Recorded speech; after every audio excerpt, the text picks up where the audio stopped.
Alright people, workout video, another glorious day, lots of sunshine, so ready to go outdoors again. Before we get going with what the workout is today, the explanation of it is going to be like a little bit more complex than we would normally do. So what I'm going to do is I'll run you through a warm-up, I'll run you through all the movements that are in the workout, and then I'll kind of explain what the workout's going to be for you.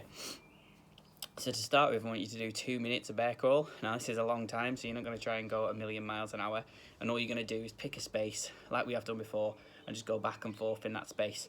If you need to take a little rest, take a little rest and then go again. You're just going to keep trying to go for the full 2 minutes. So you're just going to crawl it back and forth, crawl it out forwards, backwards. Nothing too strenuous, we're just trying to get you warm, trying to get you moving. Once we've done that, we're going to come into what we call Spider-Man lunge. So we're going to start in this push-up position, and then you're going to get your left foot, bring it to your left hand, and you're going to sit that down there. Try and get these hips as low as you can to the ground. Really, really push them down. If you can, get that elbow right the way down to the ground. You're going to hold this for a full minute. Keep trying to push it down for the full minute. Don't just relax and have a little chill. Try and really, really push into it. Once you've done that, you're going to come into the top of your push-up, plank position. You're going to draw them ribs down towards your hips, and you're going to stay nice and tight for this full minute. Tighten up everything, tighten up them legs. Keep pushing that ground away. And then we're going to go for a minute on the other side in the Spider-Man. And again, if you can, while you're here, try and get the elbow down, try and push your hips down as low as you can. And then we're going to go back onto the other side. Going to spend another minute here, another minute in the plank, and another minute on there, yeah? So that's twice through. Once we've done that, we're just going to get moving a little bit. We're going to do quick 30 seconds worth of burpees and 30 seconds worth of running on the spot, so try and get them knees nice and high. We're only going to do this for 30 seconds and 30 seconds. We're not going to run it through twice. So you can really hammer them burpees for 30 seconds and hammer that running on the spot for 30 seconds. Once we've done that, there's a lot of dumbbell movements or kettlebell movements, depending on what you've got at home within the workout. So I'll just run through what those are. First movement you're going to encounter is a dumbbell deadlift. We did these last week in the DT workout, so we should be all pretty au fait with it. All we've got to do is we've got to make sure that we're hinging at that hip and our back is nice and straight, and whatever we're using is coming down to the ground, and we're standing it back up again. So I've got a dumbbell, nice and simple. I'm going to keep my back nice and straight. I'm going to send them hips back, touch the ground and fire it back up.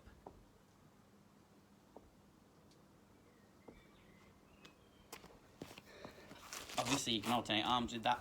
The main thing is to make sure that we're keeping that back nice and straight. Then we're going dumbbell squats, and again we've all done these before. With these we can either go central, so we can hold it in the middle, or we can go left or right. Given the amount of reps that are in this workout, I would probably recommend that you go central and just keep moving throughout that without you having to swap the dumbbell around. It's quite a short amount of reps. So that being said, you're just going to be in the middle here. Bring it down, stand it back up, nice and easy.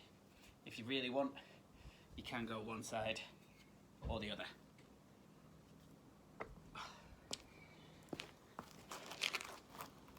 Next movement is going to be toes to dumbbell or toes to kettlebell, again, depending on what you've got. We've all probably done these as a progression somewhere along the line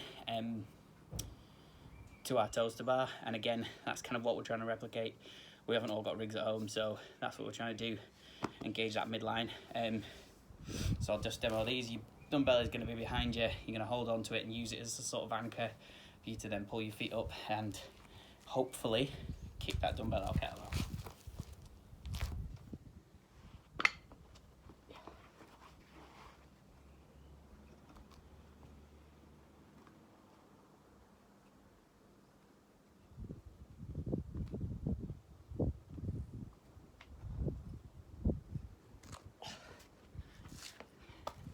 You'll notice there, trying to keep my legs as straight as possible.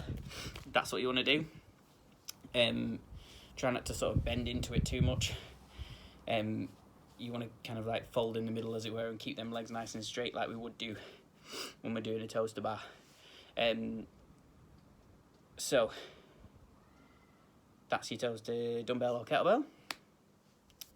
With that, scaling wise, if you can't quite reach your kettlebell or your dumbbell, don't worry about it. You're just going to come as high as you can and then control it back down again. Really try and control that descent rather than just flopping your legs back down. That's what's really going to build that midline strength. Next movement is going to be a dumbbell hang squat clean. Sounds complicated, totally isn't. Your dumbbell's just going to be in that hang position, so above your knee, and then you're going to bring it up to your shoulder, squat underneath it. These have to be like single arm. You can't really do it with one dumbbell. It's not going to work, so you have to go sort of half the reps one side, half the reps the other. So like I said, your dumbbell is either going to be down by the side of you, just above your knee, or you can bring it in front of you. I prefer to do it in front of you, but it's entirely up to you guys. So it's going to be here, and you're just going to squat underneath it and stand it back up. And again, on the other side. Nice and simple. I can demo it from the outside, but like I say, I prefer to go in. It's just personal preference as to where you are. If you struggle to do the whole transition between the sort of clean and then coming underneath it, you're going to do a power clean, so just bring it up to your shoulders without thinking about that squat, and then you're going to do a front squat, and then you'll swap hands and go on the other side. Again, the reps are so minimal on that, you could probably do half of them one side, half of them other, not really have to swap over too very often.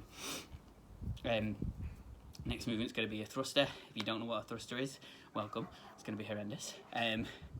You're going to squat down with that weight already here, and then you're going to fire back up and pop it overhead and get that arm locked out. I'll demo a few of them for you. So again, that dumbbell's going to be up here. We're going to squat down, fire it overhead. And again on the other side.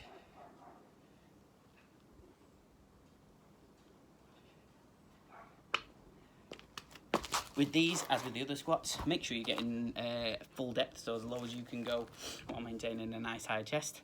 And then when we come overhead, use the power from them legs and really drive it off your body and lock out nice and strong overhead. Final movement is a burpee over kettlebell or dumbbell. We've all done a burpee before. Get your chest to the ground, get yourself back up, jump over whatever object you've got. Chest all the way down, pop yourself back up, jump over whatever it is. Same on the other side. Ideally, I'd like you to be jumping with 2 feet. Just really helps us when we get towards the open and standards and things like that for competitions. And also for your own kind of like explosiveness when you're doing Olympic lifting and stuff when we get back in the gym. It'd be really cool if you can develop the power to confidently jump over whatever object it is on those 2 feet rather than having to step or hop or something like that. It's also really helpful for when we start doing box jumps and things like that. It's all about that explosive power. So if you can do it in this kind of like a smaller setting, as it were, and then it'll develop your confidence into being able to do it when you're doing those big movements. So the way the workout is going to work, this is going to be interesting for you. So what you're going to do is going to have a 2-minute AMRAP, but there's a buy-in for this 2-minute AMRAP, right? So you're going to start your clock for your 2-minute AMRAP, and you're going to do 10 dumbbell deadlifts.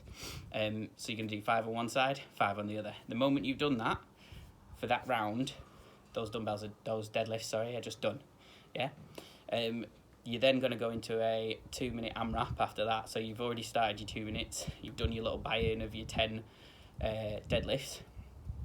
You're going to go into 10 squats, 10 toes to dumbbell, yeah? So 10 dumbbell squats, 10 toes to dumbbell. And you're just going to keep rolling through that until that 2 minutes is up. Then you'll have a minute's rest, and then it starts again, yeah? And you're going to do that for 3 rounds.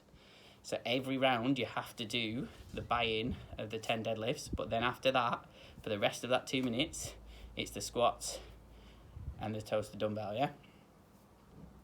Once you've done 3 rounds of that, you're going to have 2 minutes rest, and then you're going to do another 2-minute AMRAP for 3 rounds, of a similar thing. So you're going to do 10 dumbbell hang squat cleans, so 5 on each side, and then you're going to go into 10 thrusters, 10 burpees over your object.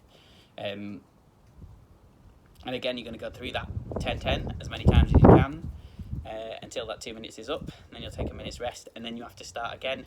So you have to hit that 10 dumbbell hang squat cleans before we go into the 2 minute AMRAP of the thrusters and the burpees. And again, you have another minute's rest.